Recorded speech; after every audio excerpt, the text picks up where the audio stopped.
everyone. Today we are going to see the case of neurovascular conflict resulting in trigeminal neuralgia. So before jumping onto that, let's just talk about what is trigeminal neuralgia. It's a condition where there is pain, chronic pain in the hemifacial region, depending on whichever side the trigeminal nerve is involved.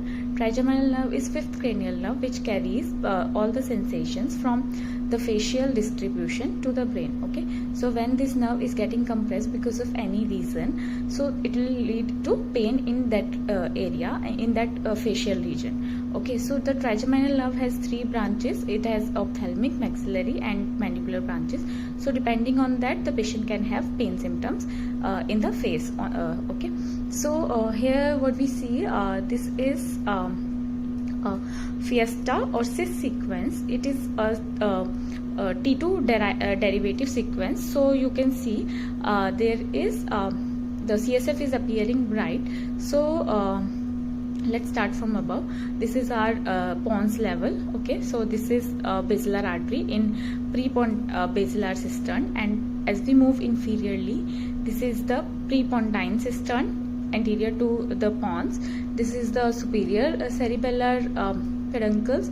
Then we have middle cerebellar peduncles, and more inferiorly if we go, this is our medulla. Then we have fourth ventricle just posterior to the medulla. Okay, so so let's see about the trigeminal nerve. So this is the pons and the fifth trigeminal nerve, which fifth cranial nerve, which is trigeminal nerve. It arises from the lateral aspect of the pons. So this is the pons and this is the trigeminal nerve arising from it. Okay, so it will arise. This is called the nerve root entry zone, where the nerve arises. Then it goes anteriorly and slightly medially. So this is the Meckel's cave bilaterally. Okay, this is on the right side. This is the trigeminal nerve. This is your Meckel's cave. So this is bilateral Meckel's cave, and so trigeminal nerve travels through this, and then it divides into three branches: the ophthalmic, maxillary and mandibular. Ophthalmic and maxillary, they travel through the lateral wall of the cavernous sinus. This is the region of cavernous sinus, and the mandibular branch, it does not travel, okay, through the cavernous sinus lateral wall. So this is trigeminal. So then you have to look for any vessel which is traveling in close abutment to this nerve, okay, bilaterally. So on in this case, the patient was having pain on the left side, left hemifacial pain the patient came with. So we'll focus more on the left side.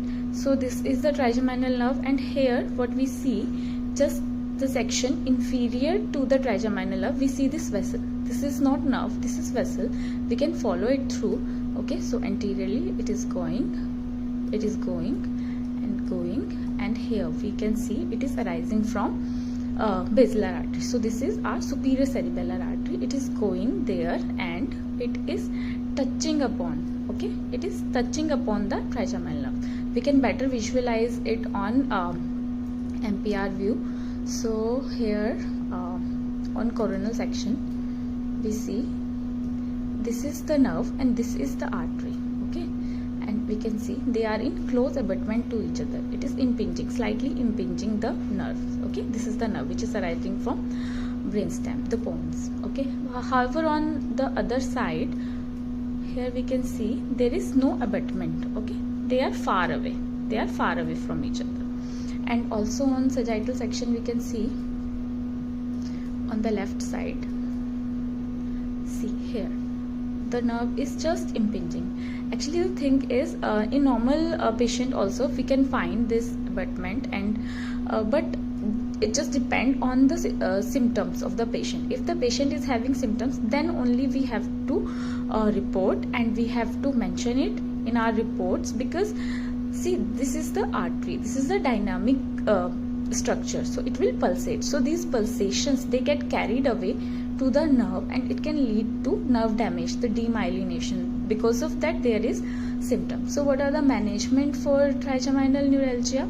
Actually, it's a chronic pain condition, and if the symptoms are not very severe, we just let it on conservative management. But if the pain is serious and the symptoms are serious, Then we have to consider the surgical management. And how do we do surgically manage it? We place a Teflon cushion between the nerve and the artery, so that the pulsations will not be transferred to the nerve, and it will heal in the due course of time. Okay, so and in your report you need to mention where the nerve is compressed, in which region, okay, and how big is the artery, because depending on that the surgeon needs to plan the surgery. Thank you so much.